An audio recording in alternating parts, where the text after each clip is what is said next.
63 நாயன்மார்களில் முக்கியமானவர் காரைக்கால் அம்மையார். இவர் ஒரு பெண். இவரின் வியக்க வைத்த புராண வரலாறு என்ன என்பதை பார்க்கலாம். காரைக்காலில் வணிகர் குலத்தில் பிறந்தவர் புனிதவதி. பேரழகி.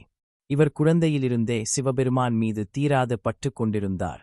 புனிதவதி இளமை பருவத்தை எட்டியதும் அவளது பெற்றோர்கள் நாகப்பட்டினத்தில் இருந்து பரமதத்தன் என்பவருக்கு திருமணம் செய்து வைத்தனர்.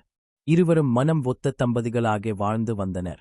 மாம்பழத்தை வாங்கி வைத்த புனிதவதி மதிய உணவிற்காக வேலை செய்துக் கொண்டிருந்த சமயம் வாசலில் ஒரு அந்தணர் பிச்சைக்காக அவள் வீட்டு வாயிலில் நின்றிருந்தார்.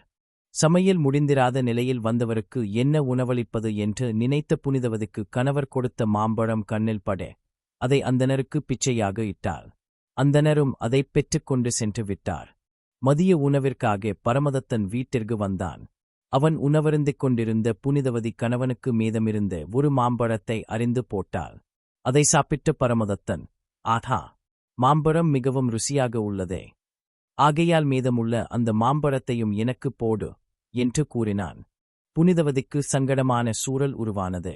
எப்படி கணவரிடம் ஒரு மாம்பழத்தை அந்தணருக்கு பிச்சை அளித்துவிட்டேன் என்று கூறுவது என்று நெஞ்சம் பதறியபடி சிவபெருமானிடம் சென்று முறையிட்டாள். அவள் மேல் இரக்கம் கொண்ட பெருமான் அவள் கையில் மாங்கனி ஒன்றை தருவித்தார். மனமகிழ்வுடன் அதை கணவருக்கு இட்டாள். மாங்கனியின் சுவை வேறுபட்டதை உணர்ந்த பரமதத்தன், புனிதவதி நீ முன்பு அளித்த மாங்கனியை விட இதன் ருசியானது மிகவும் அருமையானதாக உள்ளதே. இது நான் கொடுத்த பழம் போல் தெரியவில்லையே. இது உனக்கு எங்கிருந்து கிடைத்தது என்றான். புனிதவதி நடந்த அனைத்தையும் கணவனிடத்தில் சொன்னாள். தெய்வீக சக்தி கொண்ட புனிதவதியாரோடு நான் இல்லறம் நடத்துவது இது எனக்கு இயலாத காரியம் என்று நினைத்த பரமதத்தன் அவளிடமிருந்து விலகி வேறொரு பெண்ணை மணந்து கொண்டு இல்லறம் நடத்தி வந்தான். இச்செய்தி அறிந்த புனிதவதியின் தாய் தந்தையார் புனிதவதியினை அவளது கணவருடன் சேர்த்து வைக்க விரும்பினர். ஆனால் பரமதத்தனோ புனிதவதியோடு சேர்ந்து வாழுவதை விரும்பவில்லை. மனம் வருந்திய புனிதவதியார் சிவபெருமானிடம், என் கணவன் விரும்பாத என் பூத உடலை பிரேத தோற்றத்தை கொண்ட வடிவமாக மாற்றிவிடு என்று வேண்டிக் கொண்டார். சிவபெருமானும் புனிதவதியாரின் உருவத்தை பிரேத உருவமாக மாற்றினார்.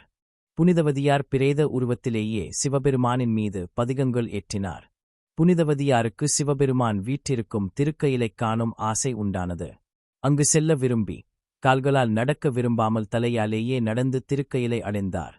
சிவபெருமானும் புனிதவதியார் தலையால் நடந்து வரும் காரணத்தை கேட்டார். நீங்கள் குடியிருக்கும் இப்புனித இடத்தை அடைய நான் காலால் நடந்து வந்தால் புனிதமானது கெட்டுவிடும், ஆகவே தான் தலையால் நடந்து வருகிறேன் என்றார்.